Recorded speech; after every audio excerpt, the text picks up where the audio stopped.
In this video, I'm going to teach you how to uninstall DSLR booth and then how to reinstall it.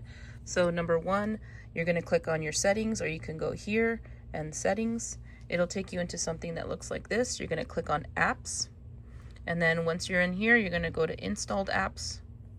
And then you're going to look for DSLR booth. So this right here, here it is.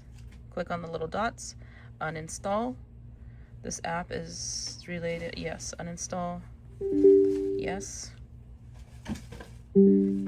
Okay, while that's doing that, yes, I want to continue.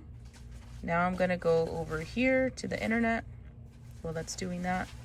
And I'm just going to go to the DSLR booth website, and that way I can just download the new file direct from the website. So DSLR booth, download, there it is. I heard something in the back, so let's go back over here. Confirm. Okay, let's close this. Okay, DSLR has been removed from your computer. Perfect. So now we're gonna go back over here. There it is.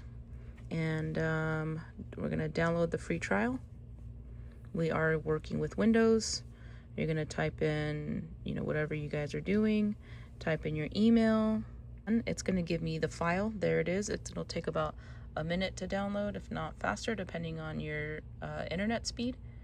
So now that we're done, it'll let us know. You just go down here, go to downloads. All right, so after you download it, you're just gonna click on it and agree and accept to all the terms, and it'll start installing and registering the files and all of that. We're going to go ahead and start the application, and then you'll be able to sign into your account. But that's how you successfully uninstall and reinstall DSLR booth.